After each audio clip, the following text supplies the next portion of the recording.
Je voudrais du soleil vert, des dentelles et des théières, des photos de bord de mer, dans mon jardin d'hiver. Je voudrais de la lumière, comme en Nouvelle-Angleterre.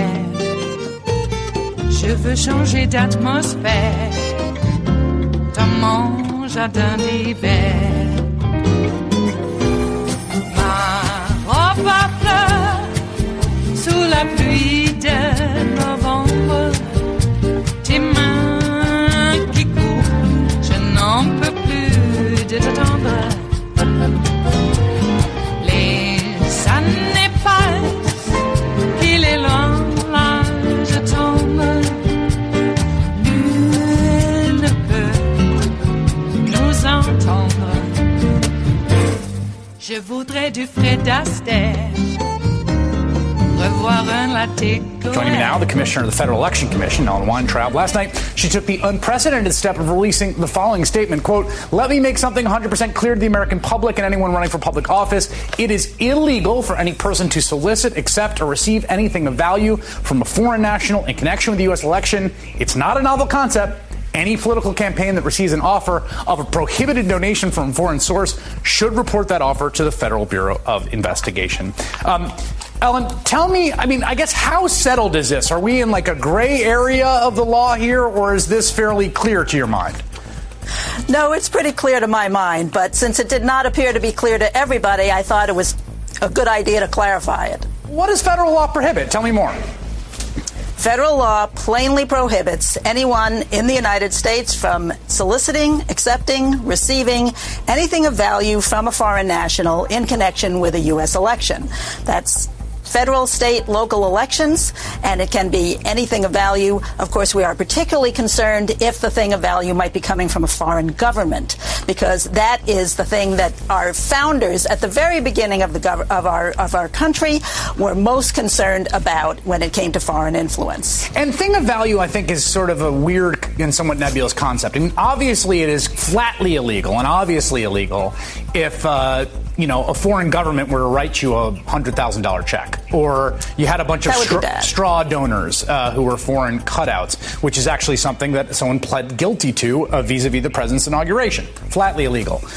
Does like a bunch of information on your opponent count as a thing of value? The law was written that way to be as broad as possible. When anything of value comes after a laundry list of other things that are specified in the law, and then there's this catch-all term, anything of value, to make sure that indeed anything of any value is going to be covered by the law. So I want to read you something that Susan Collins said today, and she was talking about Mark Warner's proposed legislation that would essentially mandate FBI reporting of such overtures, and why she was objecting to it. This is Senate legislation. I'm not asking you to weigh in on this, but this is her objection. Collins also told me Mark Warner's legislation requiring reporting to FBI of offers of campaign assistance from foreign government agents is overly broad. She said Canada shouldn't be in the same category as Russia. My question to you is, from the standpoint of federal election law, is there any difference between Canada and Russia? Well, there actually isn't, and it's funny that she should mention Canada. And I like Canada, who doesn't? So I don't want to. Who doesn't like Canada? Congratulations to the Raptors. But the leading principle, the leading case on this subject, actually concerns a Canadian, someone who is living and working in this country. It's the Blumen case. The decision was handed down and written by then Judge Brett Kavanaugh, now Justice Kavanaugh, who is no shirker when it comes to calling out campaign finance laws that he doesn't like. But when it came to analyzing the prohibition against foreign nationals, including Canadians, from making any kind of contribution, donation of anything of value in connection with a U.S. election, he said, we don't look at this the same way we would look at most campaign finance questions, because this is a question of national sovereignty. This is a question of who is part of our United States political community who gets to participate in choosing our elected officials. And Canadians, they don't count. Right. So I guess the question is, there's no, from federal law standpoint, good information, bad information ally or adversary. Like, it's just a flat prohibition. Like, if you're running for office and you're getting anything offered to you or soliciting anything, a briefing book, like help renting a banquet hall for a fundraiser, any of that from foreign nationals, and particularly foreign governments or cutouts thereof, that's just flatly illegal. Yep. Okay. Who enforces that? Well, we have civil enforcement authority at the FEC, and the Justice Department has criminal enforcement authority if it's a knowing and willful violation. So what does that mean? I mean, my general sense is that people are not, how can I put this politely since you're head of the FEC, they're not staying up at night in cold sweats worrying about the FEC. I've heard. I mean that in no way to disrespect your work. I just mean that there's a very big difference between looking at like a civil penalty from the FEC and, prison time. Absolutely. I would be more afraid of prison time than of a fine from the FEC. But I should point out that when it comes to foreign national contributions, this is the rare issue on which the FEC actually is capable of speaking with one voice. Recently, we had a case that involved one of the largest penalties that the FEC has managed to collect in a very long time. It was almost $1 million, and it involved foreign national spending in our elections. And we had a unanimous decision on that. It was almost $1 million penalty. That's interesting because generally the FEC is quite deadlocked, and it's meant that enforcement can be very difficult. No, I mean, enforcement can be very difficult to come by. I think it's 3 and 3 commissioners, right? You guys are 3 from each party. Often you split. It's hard to come to consensus. But you're saying that from Judge Brett Kavanaugh sitting on a court to the bipartisan members of the Federal Election Commission, this is one area of campaign finance law which has been under sustained ideological and judicial attack for years. This is one area that's like black letter law, red line, everyone agrees, no, no, no. It certainly should be. That is my experience, and I know that there have been several laws that have been introduced in Congress, and I would urge every member of Congress to take the same attitude and to join together in a bipartisan fashion, because there is nothing more serious than an attack on our democracy from a foreign adversary. It is Monday, the 17th of June of 2019, and you are in West Coast Cookbook Speakeasy. I am your chef de cuisine, Justice Putnam, and our daily special is River City Hash Mondays. Yes, it has been one of those weekends, and we've sliced and diced and taken it all and put it into a wonderful dish for your pleasure today. Oh my. Well, that Gulf of Tonkin toy incident that Trump was trying to wag the stolen with fell apart rather quickly. Ooh. Boy, they should never, never, never talk to the crew of a ship. Now, in the actual Gulf of Tonkin incident, the crew that ostensibly had been fired upon by the North Vietnamese regulars. This is a little bit of history, kids, if you don't know what the Gulf of Tonkin incident.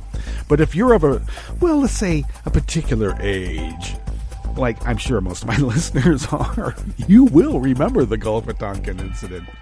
But regardless, that crew was military, and they were locked down, and no one got to talk to them for a very, very, very long time. In this particular Gulf of Tonkin toy incident, where Trump wants to wag the stolen, by the way, the crew are part of a private company. And, they're on maritime radio, and maritime radio isn't a secure channel by any means. I'm sure there's going to be some sort of legislation to make it so. But the crew said, nobody attached a bomb to our hull. We got hit by some sort of flying object or a torpedo. Come on. And that could have been from some pirates in the area. It had nothing to do with Iran. Okay? And let's also remember, how did we get here? Because the people who tore apart Obama's deal with Iran, they made it so. They made it so that we can, quote, go to war with Iran. I'll remind folks once again, a 1 million-man standing army is not one to trifle with. Please. This isn't going to go in like Iraq. Take down Baghdad in a day. You're not going to go to Tehran and take it down in a day. A 1 million-man army is nothing to be trifled with.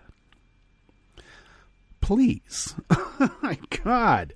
I mean, this is what happens when you got a guy who's a fake president who went to a military-themed school. Not a military school, a military-themed school. He got kicked out of all the other schools. They really couldn't stand him. I wonder why. Trump is tweeting today, this morning, that, I apologize. Actually, further on in this Stephanopoulos interview, he purports to, like no other person in all of American history has been treated as badly as he. Well, Abraham, Martin, and John would like a word with you, and Bobby over there on the hill, too. Let alone the Native Americans, all the slaves. I don't know. The list goes on. But nobody has been treated as badly as Donnie Two Scoops. Rich and entitled. He's just rich and entitled. That's what he gets down to. And I'm sorry, I had to remind Donnie this morning that really compromised, mobbed up rich boys who become fake presidents go to jail. Welcome to America, pal. Well, let's hope this is America, because that's what America would do.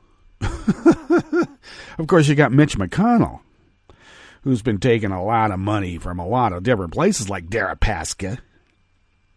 Dropped the sanctions on Deripaska, which were imposed because of the Magnitsky Act. And Russia fought to have that act rescinded, to the point that they actually infiltrated the Republican Platform Committee and put that in the platform without anyone knowing it. Well, they had some help. They didn't do it themselves, but they did have some help. I think that would be called a Russian operative, whoever helped them do that. So, Mitch McConnell gets, $20 billion? Some crazy amount, maybe a $70 billion in contracts with Deripaska, and Elaine Chao's been funneling money through to him specifically as her in her capacity as transportation secretary. This is the other thing that cracks me up. People are now just realizing that Elaine Chao's family is the largest shipping magnate in the world. I mean, we knew this back in the Reagan administration. Or no, the Bush administration. I don't think she's old enough to have been in Reagan administration. But I remember when she first started hitting the national stage, everybody talked about that. They go, oh, well, that gives her cred. Yeah, no kidding. Well, it's also called nepotism, and it's also called fraud and conspiracy. And in fact, Duncan Hunter's wife is going to jail for both of them conspiring to steal money from the campaign. Of course, Duncan Hunter threw her under the bus, and I don't think she'd be very happy about that, but she's going to jail. So maybe Mitch might care.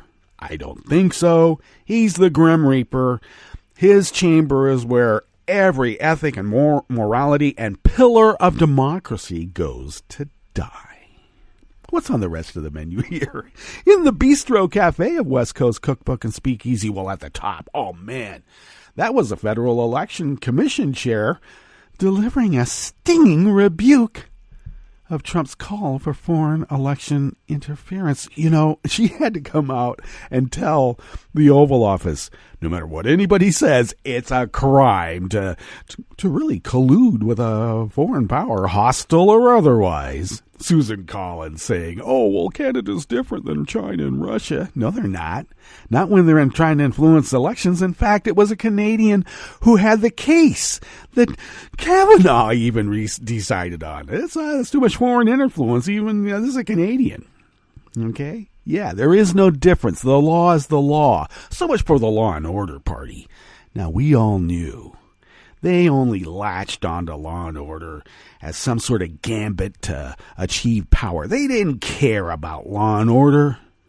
Not one bit. And they sure as hell don't care about family values and Christian morality either, as evidenced by their terrible treatment of little babies in icebox baby gulags, as just one example. On the rest of the menu, a federal court ruled that Trump officials cannot force detained rape victims to give birth, since the detained rape victims don't really have any rights as humans. Why treat them as humans, eh? A congresswoman in charge of bringing more women to the GOP decided to quit instead, and who can blame her? And a GOP congressman wants to take all the Peace Corps' money away and reallocate it to someplace else, like maybe the southern border. After the break, we then move to the chef's table, where power has been mostly restored after a massive blackout in Argentina, but questions remain. And despite some remarkable resistance from the opposition goal leader, a dominant U.S. team swept past Chile in the last 16 of the Women's World Cup. All that and more on West Coast Cookbook and Speakeasy. Bon appetit.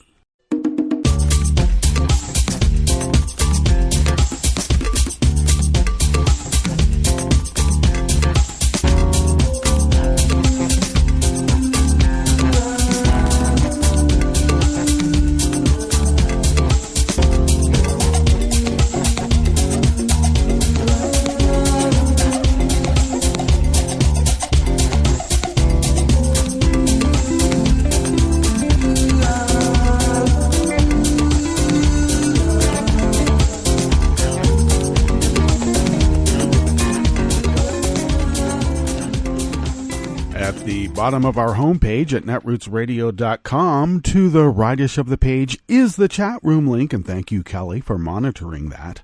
To the leftish of the chat room link at the bottom of our homepage at netrootsradio.com is the link to our Patreon site. And if you could become a recurring Patreon of Netroots Radio, that recurring contribution really goes a long way to helping us pay our bills. And also right now, after 8 years of continuous broadcasting, 24/7, 365, can't be more continuous than that.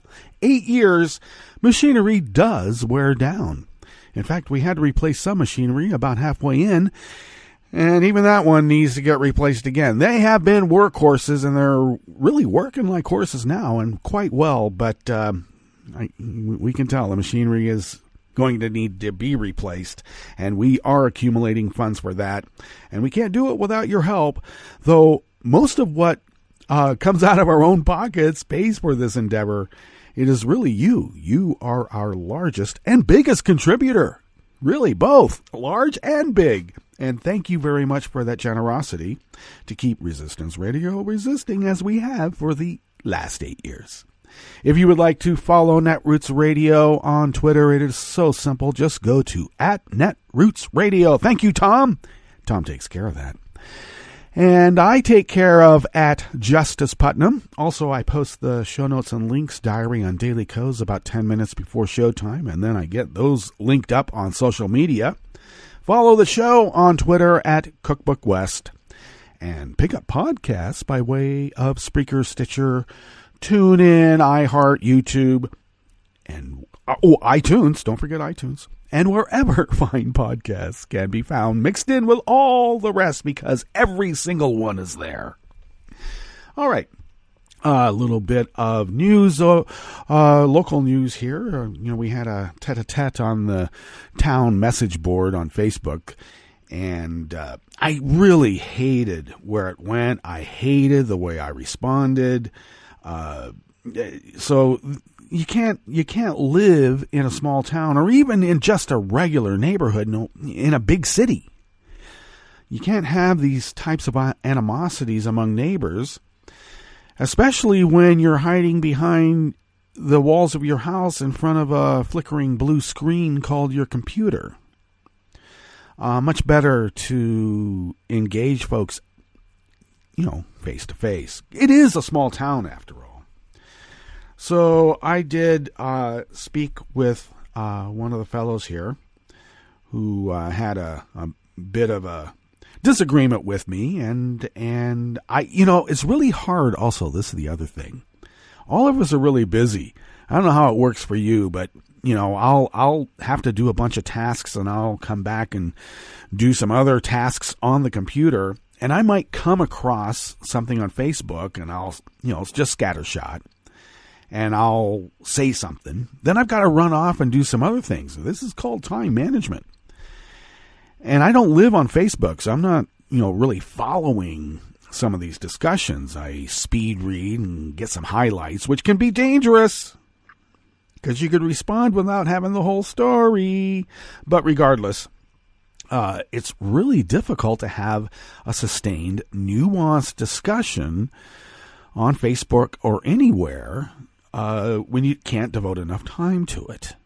And so it was really hard to give a complete history of the state of Oregon to folks who have never been here for very long, or even for the ones who have, who were born here.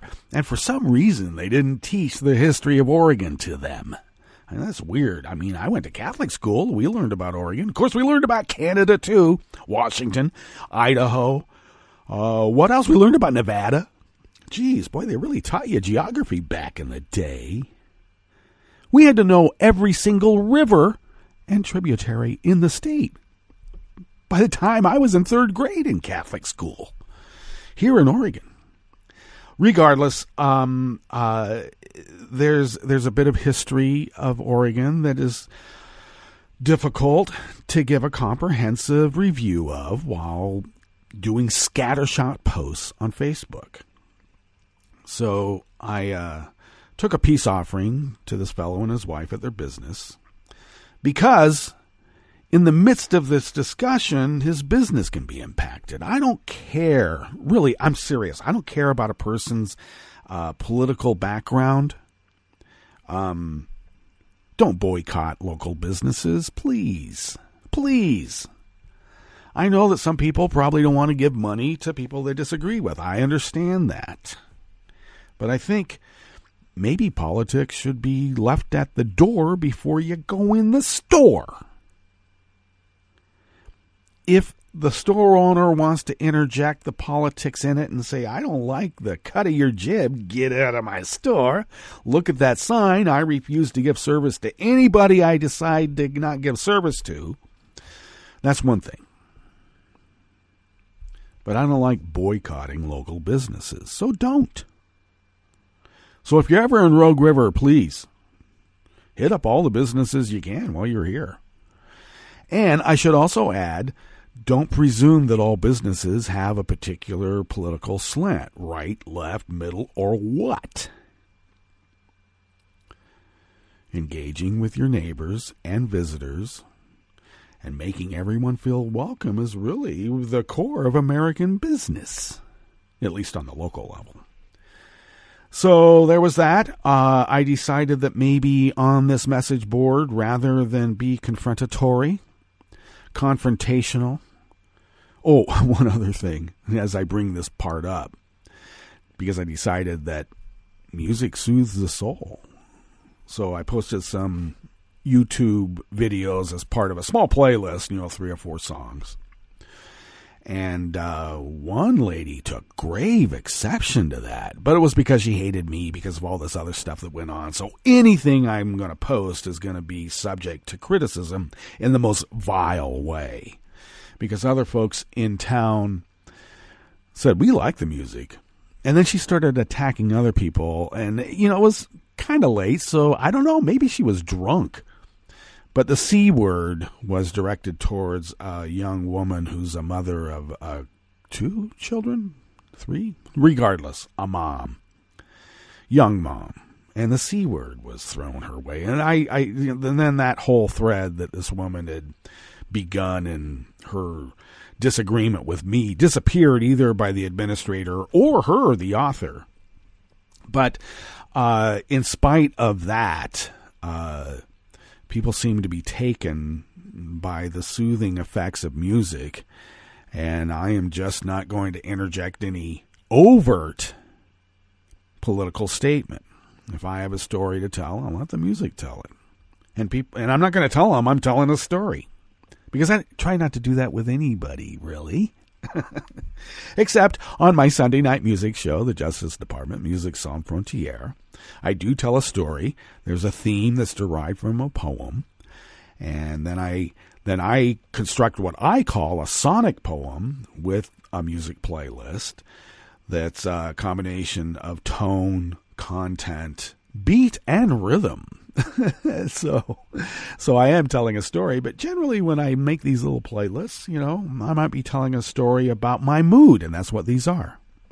Day moods, Tuesday afternoon moods, Friday late night mood. You've seen those playlists before. But it has been taken in a positive way, and we shall continue.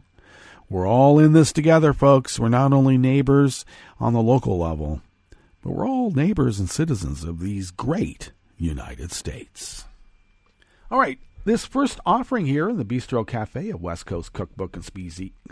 What? What place is this? West Coast Cookbook and Speakeasy comes our way by the way of Share Blue Media, and Dan Desai Martin penned this.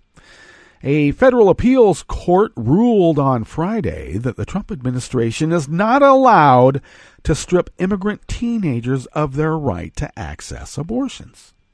We are unanimous in rejecting the government's position that its denial of abortion access can be squared with Supreme Court precedent, the judges wrote. The federal court ruled against the Trump administration's newfound ban, and this is a quote from the court, that applies only to pregnant minors. Anyone aged 18 or older in immigration custody is allowed to terminate her pregnancy, according to the 81-page ruling. Minors alone, that is, must carry their pregnancies to term against their wishes. The ruling cited a case where one girl was raped as she was coming to the U.S. to seek asylum. Still, the government sought to compel this minor to carry her rape-induced pregnancy to term, the ruling stated. Under binding Supreme Court precedent, a person has a constitutional right to terminate her pregnancy before fetal viability, and the government cannot unduly burden her decision. The Trump administration's cruel policy of blocking young immigrant women in federal custody for accessing abortion was a blatant abuse of power. This was stated by Bridget Amiri, Deputy Director of the ACLU Reproductive Freedom Project. She continued, "We will continue fighting to make sure that the Trump administration is permanently blocked from obstructing young immigrant minors' access to crucial health care." Now, Trump's policies toward all migrant children have been especially cruel, including policies intended to tear families apart. Now, once again, a federal court had to step in to end Trump's cruelty aimed at immigrants.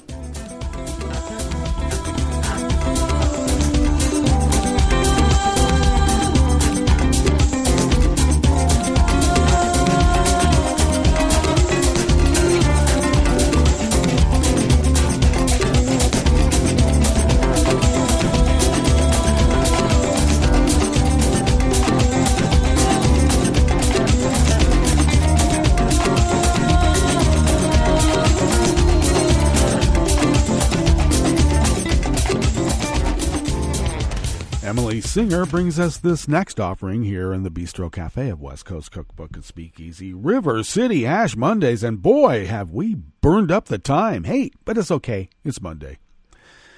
House Republicans' pitiful number of women in their ranks could fall even further in 2020 as Representative Susan Brooks, a Republican from Indiana, announced that she is retiring rather than seeking election.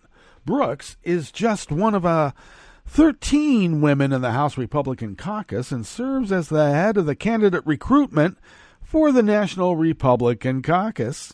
For the National Republican Congressional Committee, which seeks to elect Republicans to the House. As part of her role of convincing Republicans to run for the House, Brooks has said that she wants to see more women and people of color run. Apparently she didn't get the message from Donnie Two Scoops. That is not to be allowed. It is important, she said, that we as a conference do a better job looking like America. Trump says, we don't want America looking like that. Are you kidding me? So her decision to leave Congress in 2020 looks like a pretty bad omen for the House GOP as it desperately tries to diversify its almost entirely white male membership and win back the majority they were swept out of in spectacular fashion in 2018. Brooks painted her retirement as a personal decision to spend more time with her family, because who doesn't use that as the reason? Everybody does. However, Brooks is a top Democratic target in 2020, as her suburban Indianapolis district is one that is shifting away from the GOP thanks to suburban voters' disdain for Trump. Now, the cultists, whether suburban, rural, or otherwise, they're not going to shift. But, shall we say, people with reasonable expectations have.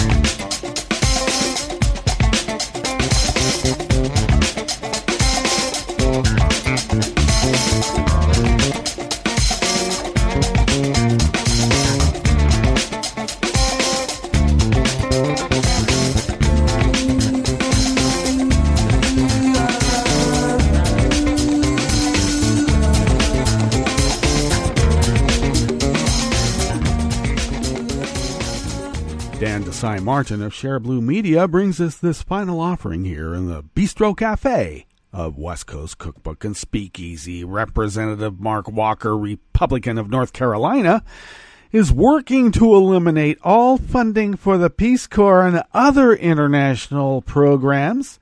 Walker introduced an amendment to a spending bill that would eliminate $19 billion in international assistance and reallocate all the funding. Oh, where would that be reallocated to? Southern border, maybe? Representative Nita Lowry took to the House floor to oppose the draconian measure, she being a Democrat from New York. Walker's measure would entirely eliminate federal funding to 14.7 million people receiving life-saving HIV treatment, including 700,000 children, 70 million children learning to read with U.S. assistance, 6.5 million refugees displaced by conflicts or natural disasters, and 7,200 Peace Corps volunteers serving as excellent representatives of the United States, Lowry said. How are these cuts in our national interests, she asked, before recommending all her colleagues vote against the measure. Now remember, the Peace Corps was established by President John Kennedy in 1961 as an opportunity for volunteers to spread peace throughout the world, the developing world, by the way. Since it began, more than 220,000 Americans have served, working on issues such as reducing malaria, fighting the spread of HIV, and reducing global hunger by improving agricultural outputs. In fact, when I worked for a subcontractor hired by an NGO, known as UNICEF, to dig water wells in Latin America for schools, that was part of a Peace Corps project in partnership with the Peace Corps, by the way. Basically educate the kids.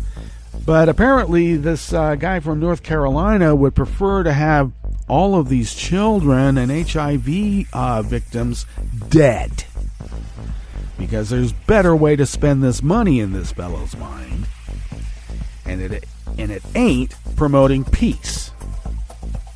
Not when you have this military machine at your ready. All right, let's get to our break, and when we come back, we will go through weather from around the world and finish up with the stories that we have curated for you today. You are listening to West Coast Cookbook and Speakeasy, and we will be right back. grassrootsradio.com. Please hang up and try again.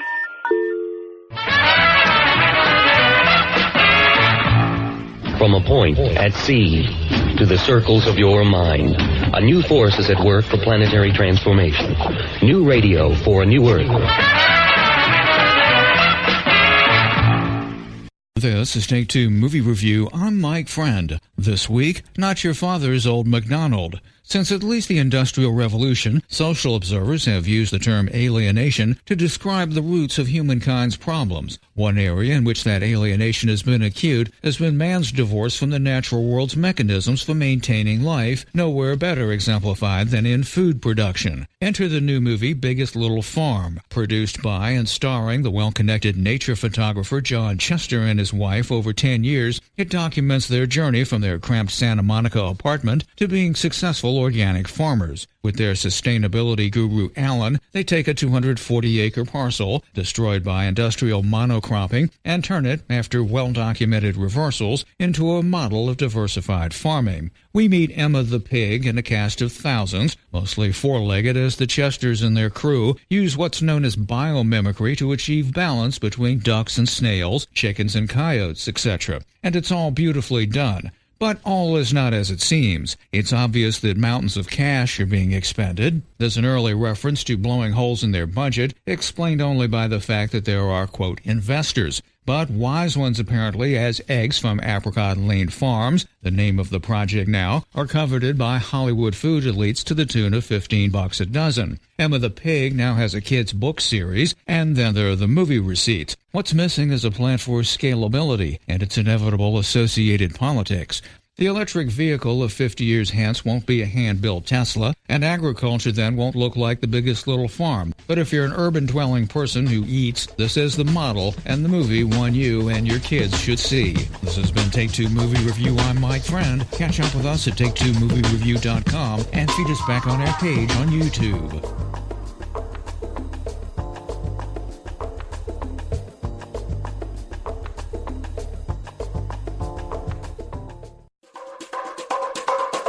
This is Scientific American's 60-Second Science. I'm Bob Hirschon. Most animals are pretty good at avoiding the embarrassing faux pas of having sex with the wrong species. But what if you're a millipede under a cramped, dark, slippery rock with a dozen or more species all scurrying about looking for love? Fortunately, the critters evolved a solution: elaborate male gonopods, literally genital feet, with all manner of branches, bumps, and bristles. And even with 12,000 species of millipedes, no two varieties of gonopods are exactly the same. So the little arthropods can immediately tell if they're consorting with the wrong species. Convenient not only for the millipedes, but also for biologists. So you just have to pick it up and look at it, and you see, yes, that's the species, and you can identify it. That's millipede researcher Petra Searwald at the Field Museum in Chicago. The only problem is, no offense to any male millipedes, the gonopods are tiny. If you look at a millipede, it's not that big to begin with, so you can imagine their modified legs are even smaller. Now, before we go any further, you might be wondering, who cares about millipedes, let alone their genitals? And the answer is, not enough of us. Millipedes are believed to be the first land animals, lured out of the water by tasty dead vegetable matter on Earth's primeval shores. They have been in the business of waste management for 460 million years, and that means they are eating rotting vegetation. That returns the nutrients to the soil. And the healthy soil is what we need to grow our food. But today, there aren't enough millipede researchers to determine if their populations are stable and healthy. In fact, Searwald says there are thousands of unknown millipede species out there, just tapping their many, many, many, many feet, waiting to be noticed. Which brings us back to gonopods. Recently, Searwald and her colleagues decided to shine ultraviolet light onto the millipede collection at the Field Museum, because that's just exactly the sort of thing people who work in museums do. We found that their copulatory organs fluoresce. And not just with one color, which would have been cool enough. Different parts of this copulatory organ will fluoresce in different colors: blue, greenish, bluish-greenish, and yellow. The finding is in the Zoological Journal of the Linnaean Society. As to why the male sex organs fluoresce, Searvalt says no one, perhaps not even the millipedes themselves, know for sure. But the color-coded private parts do make identifying millipedes much easier for scientists. Searvalt and her colleagues are now working to photograph different species. We need pictures of the male gonopods, and we need them online, and we need them fast. So that scientists can help millipedes keep the soil healthful, for them and for us. Thanks for listening. For Scientific American's 60-Second Science, I'm Bob Hirschon. Hi, I'm Tom Harbin, and since you're listening to netrootsradio.com, show your progressive side and go to the donate button on the bottom of the homepage. It's progressives like you who power Netroots Radio and keep the progressive message beaming everywhere 24 hours a day. Just go to our donate button at the bottom of netrootsradio.com. Thank you for keeping progressive radio at full power.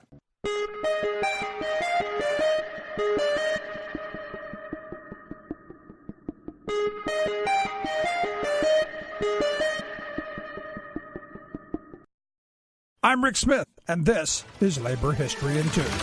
On this day in labor history, the year was 1903. Mary Harris, better known as Mother Jones, held a rally in Philadelphia. The famous Irish-American labor leader had come to Pennsylvania to support a strike of textile workers. As many as 100,000 workers were out on strike. 16,000 of them were children. In her autobiography, Mother Jones recalled how the children came to the Union headquarters. Many of them had suffered some sort of injury in the mills. She called the rally to bring public attention to the conditions of child labor. She had tried to get the local newspapers to report on the injuries, but the newspapers balked because the mill owners held stock in the papers. In her autobiography, Mother Jones described the rally, writing, "A great crowd gathered in the public square in front of City Hall. I put the little boys with their fingers off and hands crushed and maimed on a platform. I held up their mutilated hands and showed them to the crowd and made the statement that Philadelphia's mansions were built on the broken bones, the quivering hearts, and the drooping heads of these children, that their little lives went out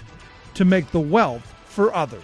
The newspapers picked up the quote about the mansions and reported it in their papers. Mother Jones was pleased that she had helped to get the conversation about child labor started. But she knew it would quickly fade away if she did not keep public attention on the brutal conditions children faced every day. So she planned what has become known as the March of the Mill Children, from Philadelphia to President Theodore Roosevelt's home in Oyster Bay, New York. Through her efforts, Mother Jones helped to bring national attention to the plight of child labor.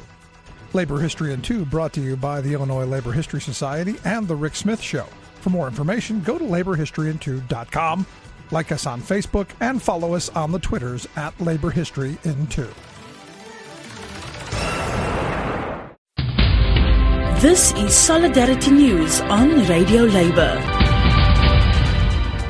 This is a Radio Labor report recorded on Monday, June 17th, 2019. I'm Mark Belanger. Many labor unionists are attending the annual conference of the UN's International Labor Organization in Geneva, June 10th to 21st, 2019. The theme of this year's 100th anniversary conference is the future of work. One of the delegates who addressed the conference delegates was Rosa Pavanelli. Ms. Pavanelli is the General Secretary of Public Services International. The PSI represents public service unions which include 20 million workers. In 1930, Keynes predicted for the 21st century an age of leisure and abundance, with 15 working hours a week thanks to new technologies. In 1980, André Gorz said that the abolition of work is already underway. The manner in which it is to be managed constitutes the central political issue of the coming decades.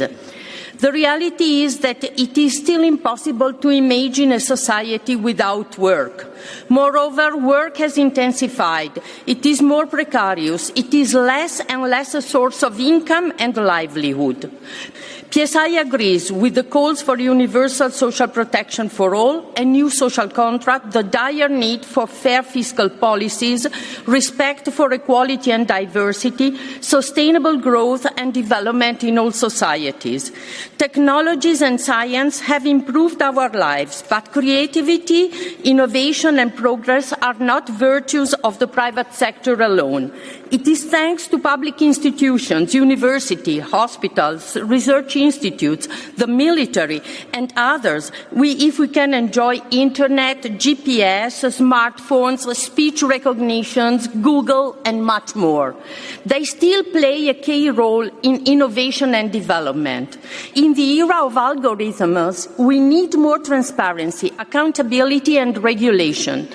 Powerful businesses base their action on secret agreements, proprietary and gag rules, while our lives are increasingly becoming open books. This is a threat for workers, for people, but more important, for our democracies. A jobless future decided by few technology firms is neither desirable nor inevitable. Instead, it requires the guidance and responsibility of governments and on the whole process, regulating the role of IT companies, ensuring strong democratic governance, and protecting data as public goods. Changes do not occur at the same pace in all the places. Almost half of the world population still lives in rural areas and depends on rural economy. The majority of women continues to work in agriculture. 10 years of austerity and neoliberal policies for most people meant a reverse journey to poverty and even exclusion, and it is not the technology and lack of investment to blame, but ideology and politics. The UN Special Rapporteur on Extreme Poverty and Human Rights has criticized how the financial institutions, corporates, and even the UN have aggressively promoted privatization of public services, regardless to the human rights implication or the consequences for the poor. Failing to address this issue now will lead not to a brighter but to a dark, dangerous future. Yet, the OECD estimates that public services account for 76% of the disposable income for the poorest. Implementing the SDGs will require to hire 13 million healthcare workers, 69 million teachers, where women account for 70% of the workforce, and millions of new green decent jobs can be created to prevent disasters and build resilient communities or in ensuring universal social protection. This requires strong public investment and regulation, fixing the broken global tax system and reduce the power of corporates over government and international institutions, including in the ILO. And that's it. International labor news you can use. Thank you for listening. And remember, it's all about global solidarity.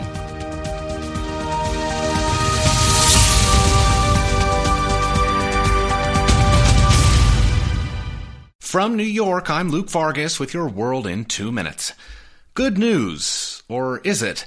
An ongoing Ebola outbreak in 2 Central African countries remains a health emergency but should not be considered a global crisis. That's what a panel of the UN's World Health Organization decided on Friday. The latest Ebola outbreak began in remote jungles of the Democratic Republic of the Congo last August and has thus far claimed at least 1,400 lives.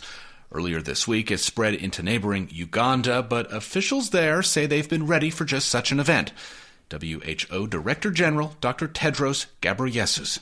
The fact that it has taken this long is a testament to the incredible work of all partners on both sides of the border. Just because Ebola isn't a global health emergency doesn't mean health officials can relax their response. For instance, the WHO recommended every person crossing the Congo-Uganda border keep being screened for the disease. But what isn't necessary, they said, are screenings at airports across Africa and around the world, something you may have remembered from a deadlier Ebola outbreak several years ago. Dr. Alexandra Phelan is on the faculty of Georgetown University's Center for Global Health Science and Security and says the WHO is often between a rock and a hard place when it comes to declaring an official FIC, an acronym for the global health emergency they stopped just short of declaring on Friday. When they declared H1N1 influenza, pandemic flu back in 2009, a FIC, they were criticised for acting too quickly. When they declared the 2014 to 2016 Ebola outbreak in West Africa a FIC quite late, they were criticised for their delay. This time around, Phelan thinks the WHO displayed an obvious hesitancy about crying wolf. lest a more serious outbreak emerge requiring greater global concern. What the emergency committee said today really was that it came down to what they saw as a lack of benefit from the temporary recommendations and the risk of overreaction. Luke Vargas, New York.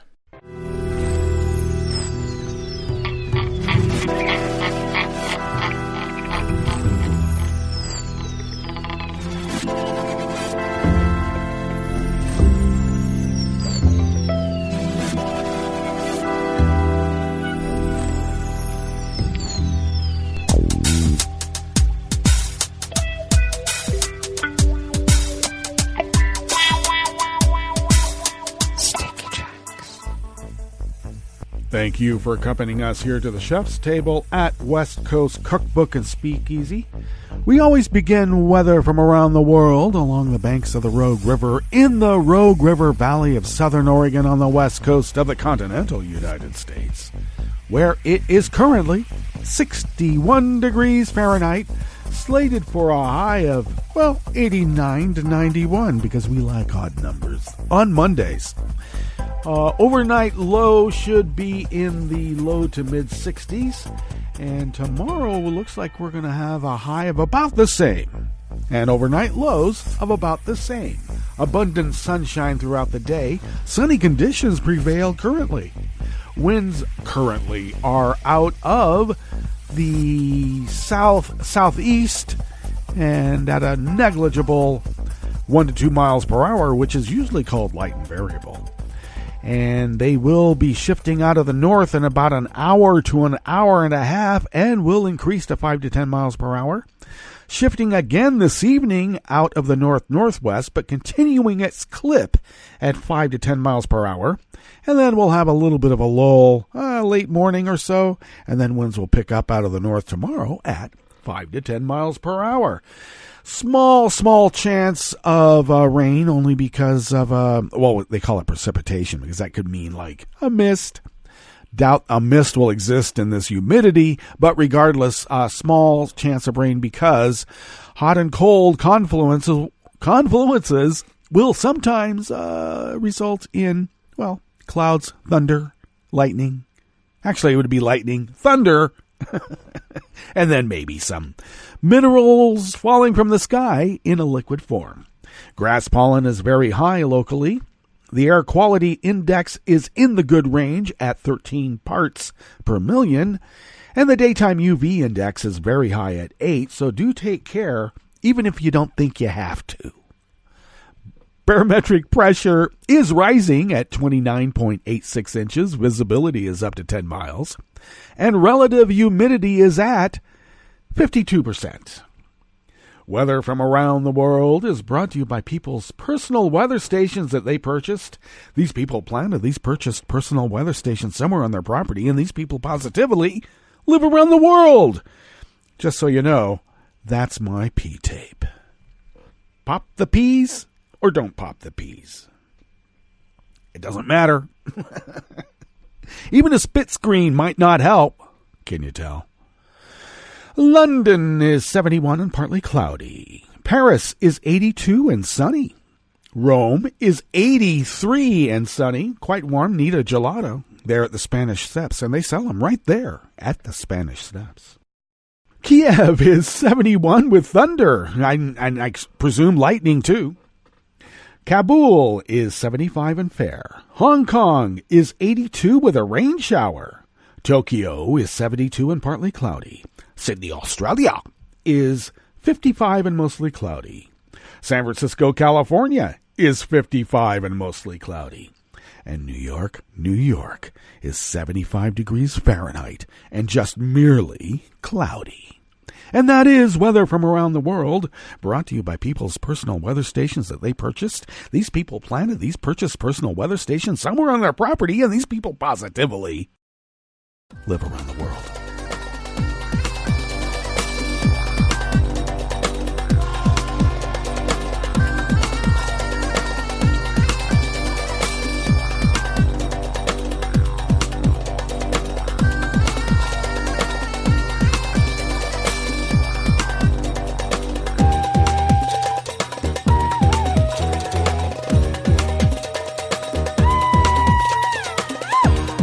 first amuse-bouche comes out of Reuters by Adam Jordan, Nicholas Miskaline, and Eliana Razuski. Power returned to much of Argentina and two neighboring countries following a massive blackout that left tens of millions in the dark yesterday, Sunday. But Argentine President Macri said the cause of the unprecedented outrage, yeah, people were outraged because it was an outage, and it is very unclear. Argentina's grid collapsed around 7 a.m., which was 1100 Greenwich Mean Time, leaving the entire country without power. Argentina's Energy Secretariat said the outage also cut electricity to much of neighboring Uruguay and swaths of Paraguay. And it shut down YPFSA's La Plata refinery, Argentina's largest. I wonder if that was the target. Power had returned to nearly 90% of Argentina by early Sunday evening and to virtually all of Uruguay and Paraguay. Macri's energy secretary told reporters earlier in the day that the blackout started with the failure in the country's interconnection system known as SADI. Everybody had a SAD over SADI, but said the root cause of the outage remained unknown and the results of a full investigation would not be available for 10 to 15 days. There was a failure in the system, the kind that happens regularly in Argentina and other countries. A chain of events that took place later caused a total disruption, the Energy Secretariat said. This case is unprecedented and will be deeply investigated, Macri said on social media.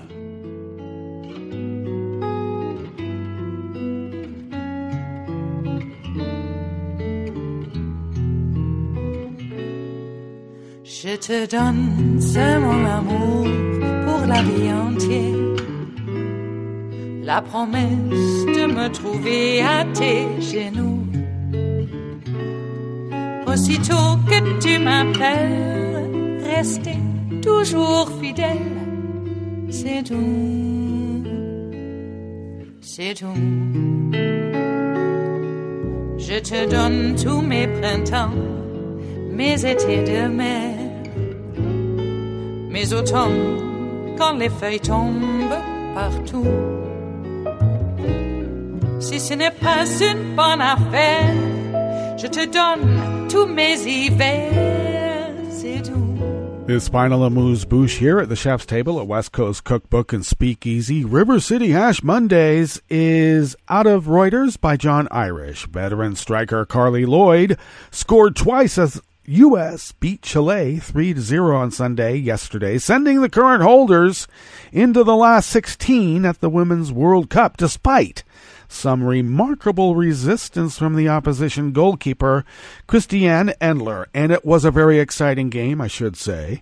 And I also want to make mention that the women's team really is much more talented in many aspects of the game. They have a very disciplined and technical, and that technicality is by extreme talent. Much more exciting than the men's team, and I gotta say, a lot more successful too.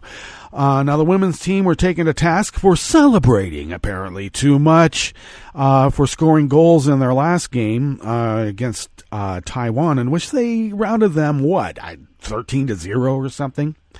And they were taken to task for causing too much celebration. And now you know they're going to be taken to task for acting like robots and just winning, because if you're a woman, apparently you can't win. But the women's team and game is much more exciting, I have to say. Now, that's not to say that there is no individual talent on the men's team. It's just that the women's team plays, well, like a team. And that brings us to the end of our broadcast period for the day. But you know that Netroots Radio will broadcast on. We're going to meet up tomorrow for Tarrytown Chowder Tuesdays. So do stay tuned to Netroots Radio all day and all night for all the breaking news as it breaks. And we'll meet up here tomorrow, right here in West Coast Cookbook and Speakeasy. Bon appetit.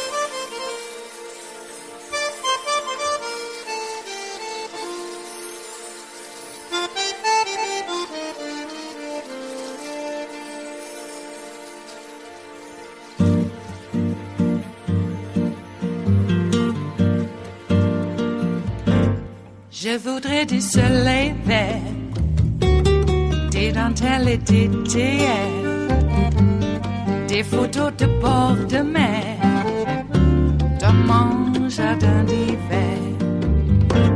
Je voudrais de la lumière, comme en Nouvelle-Angleterre. Je veux changer d'atmosphère, dans mon jardin d'hiver. Ma fleur sous la pluie de novembre, tes mains qui courent, je n'en peux plus de t'attendre. Les années passent, qu'il est loin, là je tombe.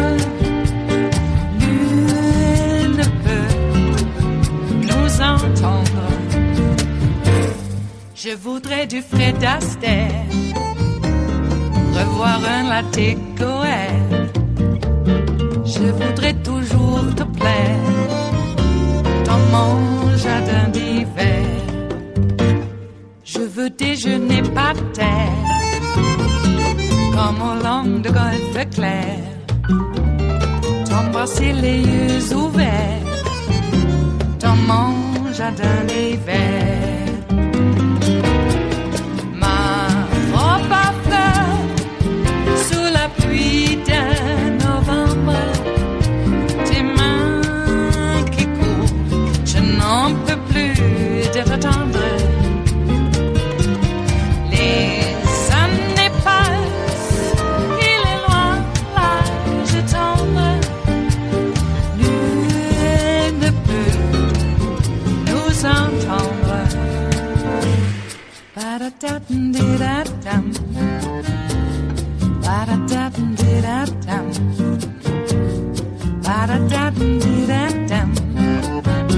Dans mon jardin d'hiver,